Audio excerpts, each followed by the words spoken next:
और देखिए इसी बीच एक बड़ी खबर, दिल्ली सरकार के अधिकारों पर केंद्र सरकार ने जारी किया अध्यादेश। दिल्ली में अब ट्रांसफर पोस्टिंग का आखिरी फैसला एलजी ही करेंगे। ट्रांसफर पोस्टिंग के लिए अथॉरिटी का भी गठन किया गया है। दिल्ली के सीएम प्राधिकरण के एक्स ऑफिशियो अध्यक्ष होंगे और दिल्ली के मुख्य सचिव और प्रधान गृह सचिव सदस्य होंगे। केंद्र सरकार ने अध्यादेश जारी किया है। इसका मतलब है कि अब दिल्ली के सीएम ट्रांसफर पोस्टिंग के मामले में अकेले फैसला नहीं कर पाएंगे। आपको याद होगा सुप्रीम कोर्ट की तरफ से फैसला आया था, जिसकी वजह से आम आदमी पार्टी में जश्न का माहौल भी था, क्योंकि पहले ही एक कानून में, एक एक्ट में संशोधन किया गया था केंद्र सरकार द्वारा और उसी को लेकर टिप्पणी की गई थी। लेकिन इसी बीच में केंद्र सरकार ने अध्यादेश लाकर एक बड़ा फैसला कर दिया है कि भारतीय जनता पार्टी इस अध्यादेश का स्वागत करती है और ये अध्यादेश बहुत ही आवश्यक हो गया था।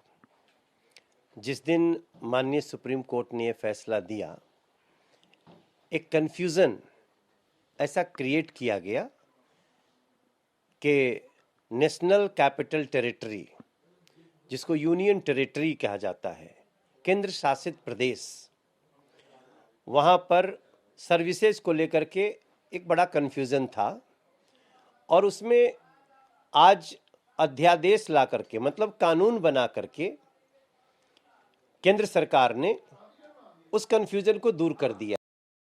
सुप्रीम कोर्ट ने यह फैसला दिया कि चुनी हुई सरकार के पास निर्णय लेने की ताकत होनी चाहिए। यही लोकतंत्र है, यही लोकतंत्र का सम्मान है।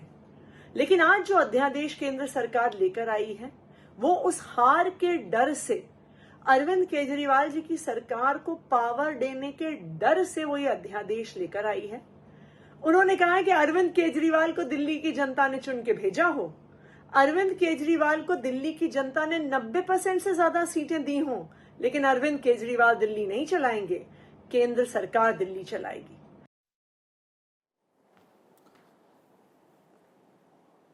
और देखिए हमारे साथ इस वक्त पॉलिटिकल एडिटर अदिति नागर जुड़ी हुई हैं। अदिति, घूम फिर कर कहानी उसी पॉइंट पर आती है जिस पॉइंट पर आम आदमी पार्टी ने विरोध किया था और तमाम बड़े सवाल खड़े हो रहे थे कि क्या दिल्ली सरकार पावर में नहीं है?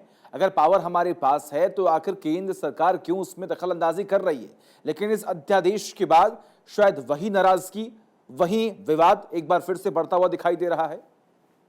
बिल्कुल, पर इसमें महत्वपूर्ण है कि एक बार फिर उस पर चर्चा की जाए कि क्या हुआ था 11 मई को। दरअसल 11 मई 2023 को सुप्रीम कोर्ट के 5 जजों की संवैधानिक पीठ ने सर्वसम्मति के साथ ये फैसला दिया था कि दिल्ली में ट्रांसफर पोस्टिंग और विजिलेंस विभाग चुनी हुई सरकार के अंतर्गत है। मुख्यमंत्री का कहना है कि ये विभाग केंद्र सरकार या एलजी साहब के अधीन नहीं है।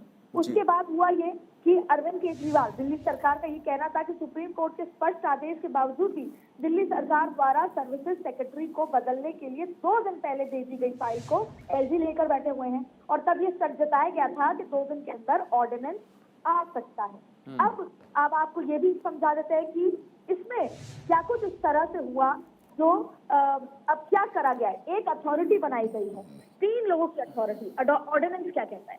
मुख्यमंत्री, मुख्य सचिव और प्रिंसिपल सेक्रेटरी होम एनसीपी सरकार। देखिए, अब national capital civil services authority बनाई गई है। अथॉरिटी के सलाह पर ही केंद्र सरकार फैसला करेगी और बहुमत से फैसला होगा।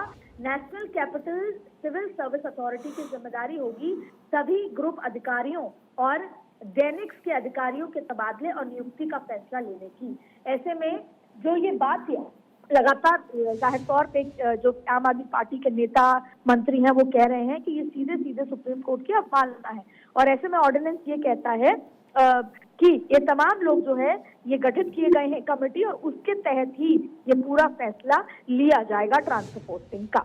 ऐसे में अब एक बार फिर दिल्ली सरकार और केंद्र सरकार आमने सामने है और यही बात कुछ समय पहले भी अरविंद ने लगभग 4 घंटे पहले, 5 घंटे पहले अरुण केजरीवाल ने इस बात पर सवाल उठाया था और ऑर्डिनेंस पास होते ही ये तमाम टक्कर जो है, और अब ये राजनीति और बढ़ चढ़कर, कल तक आप देखेंगे कि राजनीति और बढ़ चढ़कर बोलेगी। लेकिन इसमें सवाल उठता है कि सुप्रीम कोर्ट के कहने के बावजूद ये ऑर्डिनेंस आना ये क्या दर्शाता है। अब बड़ी बात यहाँ पर है कि जब पिछली बार केंद्र सरकार ने ये संशोधन किया था एक्ट में, तो उसके बाद आम आदमी पार्टी ने सुप्रीम कोर्ट का दरवाजा खटखटाया था।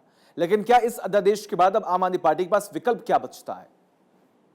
बिल्कुल विकल्प क्या बचता है। पहले तो एक बार फिर अब इसमें ऐसा लीगल तरीके से खुद आम आदमी पार्टी समझने की कोशिश कर रही है कि इसमें क्या कुछ निकल कर आता है, क्योंकि दिल्ली के प्रधान गृह सचिव प्राधिकरण के पदेन सचिव होंगे। और इसके अलावा देखिए, केंद्र सरकार ने दिल्ली के लिए अध्यादेश जारी जब किया और बहुमत के आधार पर प्राधिकरण का फैसला होगा, तो केंद्र सरकार ये कह सकती है कि ऐसा नहीं है कि पूरी तरीके से केंद्र सरकार के अंडर में ये पूरा एक कमेटी की गठित है और ट्रांसफर पोस्टिंग विजिलेंस का काम प्राधिकरण देखेगा। मुख्य सचिव, प्रधान सचिव होंगे सदस्य। अब इसमें एक बड़ी सवाल यहाँ पर खड़ा हो रहा है कि अब अगला स्टेप आम आदमी पार्टी का क्या होगा। क्या एक बार फिर लीगली एलजी के पास कोई फाइल जाएगी या एक बार फिर सुप्रीम कोर्ट के सामने कोई मुहिम जाएगी। लेकिन फिलहाल राजनीति गर्मा चुकी है, क्योंकि बेहद महत्वपूर्ण मुद्दा था। ऐसे में ये लग रहा था कि सुप्रीम कोर्ट के इंटरवेंशन के बाद आम आदमी पार्टी की ताकतें जो हैं वो बढ़ गई हैं, लेकिन ये ऑर्डिनेंस आने के बाद तकरार बढ़ गई। देखिए, बिल्कुल टकराव की स्थिति तो अब लगातार बढ़ती हुई यहाँ पर दिखाई देगी। हम सुन रहे थे किस तरीके से मनोज तिवारी ने भी इस अध्यादेश का स्वागत किया, तो वही दूसरी ओर आतिशी ने इसका विरोध भी किया। लेकिन बड़ा सवाल ये कि देखिए, इन तमाम आरोपों और वादों के बीच में कहीं ना कहीं आम जनता और तमाम जो अधिकारी हैं, अब वो भी संशय में हैं। बहुत बहुत शुक्रिया तमाम जानकारी हम तक पहुंचाने के लिए।